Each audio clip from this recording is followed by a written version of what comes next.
ನೋಡಿ ಇವಾಗ ಟೈಮ್ ಬಂದು ಇಟ್ಸ್ 12:35. ನಾವೆಲ್ಲ ಇವಾಗಲೇ ಮಾಡ್ಕೋಬೇಕು because in the day time ನಾವಿಬ್ಬರು ಬ್ಯುಸಿ ಇರ್ತೀವಿ. ಸೊ 12:30 ಇನ್ ದ ನೈಟ್ ಮಾಡ್ಕೋತಾ ಇದ್ದೀವಿ. ನೋಡಿ ಈ ಥರ 1 kg ರಾಗಿನ ತಂದಿದ್ದೀವಿ. ಸ್ಟಾರ್ಟಿಂಗ್ ಸ್ವಲ್ಪ ಬ್ಯಾಚ್ ಮಾಡ್ಕೊಳ್ಳೋಣ ಅಂತ. It is 62 rupees ragi. So 1 kg ರಾಗಿ ತೊಗೊಂಡಿದ್ದೀವಿ ಇಲ್ಲಿ. ಇದನ್ನು ಚೆನ್ನಾಗಿ ವಾಶ್ ಮಾಡಿ ಓವರ್ ನೈಟು ಒಂದು ಕಾಟನ್ ಬಟ್ಟೆಯಲ್ಲಿ ನೆನೆಸಿಡಬೇಕು. ಸೊ ಬೆಳಗ್ಗೆ ಅಷ್ಟರಲ್ಲಿ ಮೊಳಕೆ ಹೊಡೆದಿರುತ್ತೆ. ಸೊ ಅದು ಮಾಡೋದು ಏನಪ್ಪ ರೀಸನ್ ಅಂದರೆ ಗ್ಯಾಸ್ ಆಗಲ್ಲ.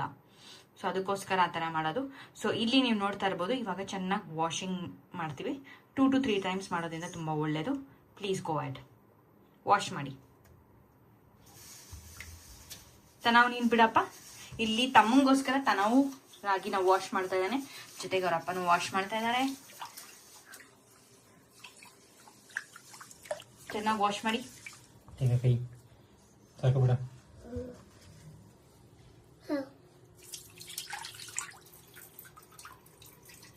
ನಂಗೆ ಕಾಣಿಸ್ತಾ ಇಲ್ಲ, ಹಿಂದೆ ಇಟ್ಕೋ ಸ್ವಲ್ಪ.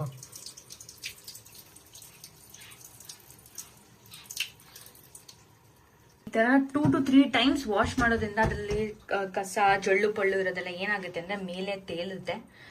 ಸೊ ಅದನ್ನು ಈಸಿಯಾಗಿ ರಿಮೂವ್ ಮಾಡ್ಬೋದು. ಸೊ 2 to 3 times ಅಂತೂ ಮಿನಿಮಮ್ ವಾಶ್ ಮಾಡಲೇಬೇಕು. ನೋಡಿ ಟೈಮು ಈಗ 1:05 AM.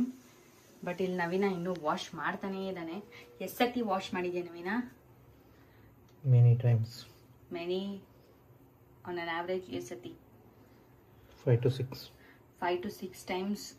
ಮೋರ್ ದೆನ್ 35 minutes ಇಂದ ವಾಶ್ ಮಾಡ್ತಾನೆ ಇದ್ದೀವಿ. ಬಿಕಾಸ್ ಸಣ್ಣ ಪಾಪುಗಲ್ವಾ ಮಾಡ್ತಿರೋದು. ಸೊ ಆದಷ್ಟು ನೀಟ್ ಆ್ಯಂಡ್ ಕ್ಲೀನಾಗಿ ಮಾಡಬೇಕು. ಮತ್ತು ಇದೆಲ್ಲ ಎಕ್ಸ್ಟ್ರಾಸ್ ಏನೇನಿದೆ ಅದೆಲ್ಲ ತೆಗಿಬೇಕು. So the more you wash the better it will be. ಏನಪ್ಪ ಹೊಟ್ಟೆ ಹಸ್ತಾ ಇದೆಯಾ? 1 ಗಂಟೆಗೆ ಊಟ ಮಾಡಿಲ್ಲ ನೀನು? ಏಯ್ ಸುಳ್ಳು ಹೇಳ್ತೀಯಾ? ನೋಡಿ ಸರಿ ಇರಮ್ಮ, ಹಾಲು ಕಾಯಿಸ್ಕೊಡ್ತೇನೆ. ಹಾಲು ಕೊಡ್ತೇನೆ. ತನವಾಗ ಹೊಟ್ಟೆ ಹಸು ಅಂದ, ಅದಕ್ಕೆ ಹಾಲು ಕಾಯಕ್ಕೆ ಇಟ್ಟಿದ್ದೀನಿ. ಇಲ್ಲಿ ಒಂದು ಲೋಟ ಹಾರ್ಲಿಕ್ಸ್ ಮಾಡ್ಕೊಡೋಣ ಅಂತ. ಹಾರ್ಲಿಕ್ಸ್ ಕುಡಿತೀನೋ? ಈ ಥರ ಸೋಸಿ ತೆಗಿತಾ ಇದ್ದಾನೆ ನವೀನ, ಮುಗಿಸ್ತಾನೆ ಇಲ್ಲ.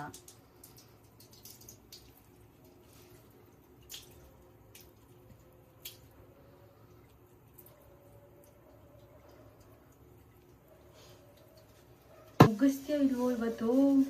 ತೊಳಿತಾನೇ ಇದ್ದಾನೆ.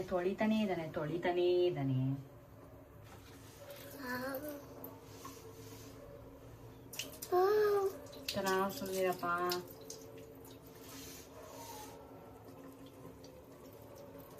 ಈ ಥರ ಕಾಟನ್ ಬಟ್ಟೆ ತಗೊಂಡು ಇವಾಗ ರಾಗಿನ ಅದರೊಳಗೆ ಇಡೋದು. ಈ ಕಾಟನ್ ಬಟ್ಟೆ ಮೇಲೆಲ್ಲ ಬಿಡೋದು. ತನ ಈ ಕಡೆ ಬಾರು.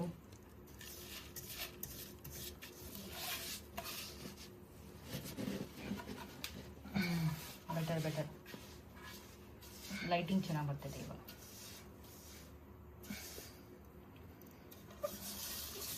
ಪಾಪು ಆ್ಯಕ್ಚುಲಿ ಮಲ್ಕೊಂಡ್ಬಿಟ್ಟ. ಸೊ ಇಲ್ಲಿ ನಾವಿದನ್ನು ಈ ಕೆಲಸ ಮಾಡ್ತಾ ಇದ್ದೀವಿ. ಈಗ ಟೈಮ್ ಬಂದು 1:15 AM. ತರ ಸುಮ್ಮನಿರಪ್ಪ, ಮತ್ತೆ ವಾಶ್ ಮಾಡೋಕ್ಕಾಗಲ್ಲ. ನೀನು ಹೋಗಿ ಮಲ್ಕೊಳ್ಳು. ಸುಮ್ಮನೆ ನೋಡ್ತೀನಿ.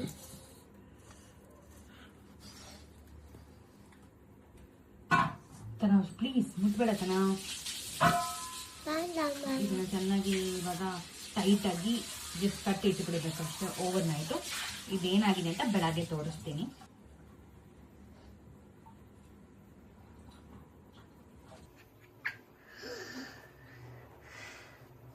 ತೋರಿಸು ನಾವೇನ. ನೋಡಿ ಈ ಥರ ಟೈಟಾಗಿ ಈ ಥರ ಕಟ್ಬಿಟ್ಟು ಇಟ್ಟಿದ್ದೀವಿ. ಈಗ ಇದನ್ನ ಈ ಥರ ಒಂದು ಪಾತ್ರೆಯಲ್ಲಿ ಇಟ್ಬಿಟ್ಟು ಒಂದು ಪ್ಲೇಟ್ನ ಹಿಂಗೆ ಮುಚ್ಚಿಟ್ಬಿಡ್ತೀವಿ. ಬೆಳಗ್ಗೆ ತೋರಿಸ್ತೀನಿ ಇದ್ರ ಕತೆ. ನೋಡಿ ವೈಟ್ ಪಾರ್ಟ್ ಎಲ್ಲ ಮೊಳಕೆ ಬಂದಿರೋದು. ಸೊ ಈಗ ಇದನ್ನ ಒಣಗಿಸ್ಬೇಕು. ಸ್ವಲ್ಪ ಹೊತ್ತು ಒಣಗಿಸ್ಬಿಟ್ಟು ಪೌಡರ್ ಮಾಡೋಕ್ಕೆ ರೆಡಿ ಇರುತ್ತೆ. ನೋಡಿ ಮೊಳಕೆ ಮೊಳಕೆ ಬಂದಿದೆ. ಇನ್ನೂ ಡೀಪ್ ಆಗಿ ಬರುತ್ತೆ ಅದು, ನಾವು ಬೇಗ ತೆಗೆದ್ಬಿಟ್ಟಿದ್ದೀವಿ, ನಡೆಯುತ್ತೆ ಸಾಕು. ಇವತ್ತಿಂದ ಹಾಕೋಣ ಸಾಕು ಬಿಡು. ಆ್ಯಂಡ್ ದೆನ್ ಟೆರೆಸ್ ಮೇಲೆ ತೊಗೊಂಡೋಗಿ 1.5 to 2 hours ಚೆನ್ನಾಗಿ ಒಣಗಿಸ್ಬೇಕು. ಚೆನ್ನಾಗಿ ಒಣಗಿಸಿದ್ವಿ, ಆಮೇಲೆ ತೊಗೊಂಬಂದು ನಾವೇ ಸ್ವಲ್ಪ ಸ್ಮಾಲ್ ಬ್ಯಾಚಲ್ಲಿ ಗ್ರೈಂಡ್ ಮಾಡ್ಕೊಂಡ್ವಿ.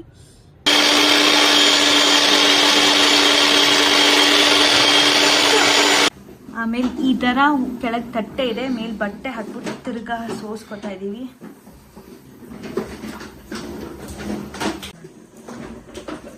ನೋಡಿ, ಒಂದು 10 minutes ಮಾಡಿದ್ಕೆ ಇಷ್ಟೇ ಸಿಕ್ಕಿದ್ದು ಫೈನೆಸ್ಟ್ ಪೌಡರ್. ಒಂದು ಸ್ವಲ್ಪ ನೀರು ತೊಗೊಂಡಿದ್ದೀನಿ. ಇದಕ್ಕೆ ಇದು ಜರಡಿ ಮಾಡೋಂಥ ರಾಗಿ ಹಿಟ್ಟು ಈಗ ಸರಿ ಮಾಡ್ತಾ ಇದ್ದೀವಿ. ಒಂದೇ ಸ್ಪೂನ್ ಹಾಕೋಣ, ಎಷ್ಟು ಸಾಕು? ನೋಡೋಣ, ಸಾಕು. ಇದನ್ನ ಲಂಪ್ ಆಗದೆ ಇರೋ ಥರ ಕಲಿಸ್ಕೊತಾ ಇರಬೇಕು. ಜಾಸ್ತಿ ಗಟ್ಟಿನೂ ಆಗಬಾರ್ದು, ಜಾಸ್ತಿ ನೀರು ಆಗಬಾರ್ದು, ಮೀಡಿಯಂ ಕನ್ಸಿಸ್ಟೆನ್ಸಿ ಬರಬೇಕು. ಫಸ್ಟ್ ಟೈಮ್ ತಿನ್ನಿಸ್ತಾ ಇರೋದು, ಸೊ ಬೆಳ್ಳಿ ಬಟ್ಲಲ್ಲಿ ಪಾಪಕ್ಕೆ ತಿನ್ಸೋಣ ಅಂತ. ಸಾಕಲ್ವಾ? ಜಸ್ಟ್ 1 ಸ್ಪೂನ್ ಸಾಕು, ಸಾಕು. ಜಸ್ಟ್ 1 ಸ್ಪೂನ್ ಇದೆ ಇದಪ್ಪ. ಇಷ್ಟು ಕೊಡೋದು ಬೇಡ, ಸ್ವಲ್ಪ ಕೊಡೋಣ ಸಾಕು. ಒಂದು ಬಟ್ಲಲ್ಲಿ ಸರಿ, ಆಮೇಲೆ ಸ್ವಲ್ಪ ನೀರು ತೊಗೊಂಡಿನಿ. ನಂಗೆ ಓದೋದು ನಿಂಗೆ ಬರೋ ಕೊಡ್ತೀನಿ. ಇದು ನಂಗೆ ಅಮ್ಮ, ನಾನು ನೀರು ಕೊಲಿತೀನಿ.